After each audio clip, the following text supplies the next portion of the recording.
Welcome back. Bruce Springsteen's haunting Youngstown about factory workers sinking down after the plant closes. Once I made you rich enough to forget my name, he sings. It's our buried lead. That's what we call stories that are not getting enough attention. And in this case, it's these voters who feel that historically they have been ignored. Today, Donald Trump campaigned in Youngstown, Ohio, while Hillary Clinton rallied in Scranton, Pennsylvania, two different towns in two different states. But for Trump, they are key to an electoral victory in November. Trump is banking on high turnout of these voters, about whom our balladeers write these gritty songs, white working-class voters in struggling communities that feel abandoned. Over the years, they've seen their manufacturing or coal mining or steel mill jobs disappear, their income shrink. In some cases, family members struggle with drug addiction. All the while, they feel ignored and sold out. For these voters, the slogan, "Make America Great Again," well, it resonates. In places such as Middletown, Ohio, Donald Trump's motto seems more than a slogan. We're going to make America great again.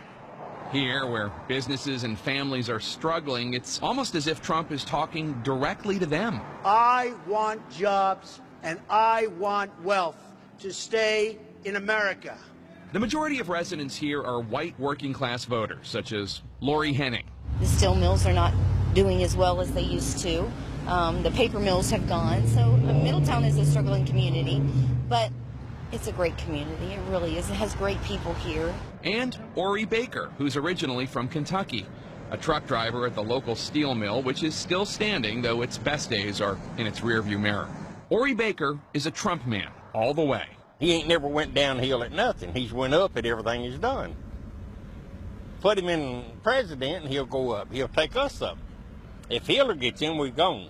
These are the families that too many politicians ignore. Hillbillies, according to J.D. Vance, author of the new acclaimed book, Hillbilly Elegy. My grandma always said that we can call ourselves hillbillies, but nobody else can call us hillbillies. And there's a sense that it is for us to use, and it's an insider's term. Vance grew up here in Middletown, in the middle between Cincinnati and Dayton. His Kentucky-born grandparents helped raise him after his mother fell into a life of drugs, like far too many people in these communities. For Vance's part, he credits the Marines and later Yale Law School for steering him on the proper path, though that was far from certain. When you grow up in an area where a lot of other people are doing drugs, where in my family, a lot of my own family was doing drugs, and frankly, where I was very frustrated with my own life, I was a really unhappy and resentful kid, it just seemed like the natural thing to do. Vance does not support Donald Trump, but he understands why so many in these struggling communities seem drawn to him. Even though they recognize, I think in a lot of ways, that Trump is imperfect, they say, well, at least he's trying, at least he's diagnosing the problems, at least he recognizes the pain that we're feeling. There have been cursory attempts by both parties to, you know, a stop at a mine here or whatever, but generally speaking, they're kind of, when they say they feel ignored, they're kind of right. Yeah, that's definitely true. People feel neglected. But eventually that frustration catches up to the political moment, and that's exactly what's happened, I think, in this cycle.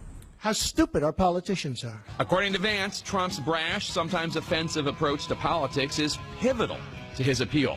Is there something about the fact that Trump pisses off so many people in Washington, D.C. and New York that people in Middletown like?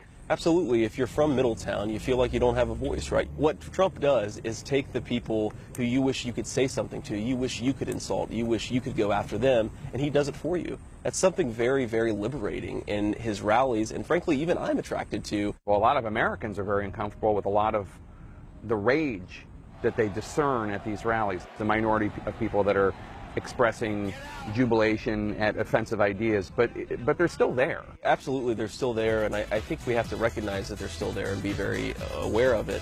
But he's also leading people with his rhetoric in a very dark place, and that's ultimately what happens when you ignore people for a very long time. But I also think the extraordinarily optimistic, upbeat message of the Democratic Party just doesn't match the lives of Trump's voters. The one constant here in Middletown is they need help. And they hope talk about white working-class voters doesn't end on Election Day. I wish we could have better job security. I don't know how the election can work with that, but I don't know. It's a tough thing.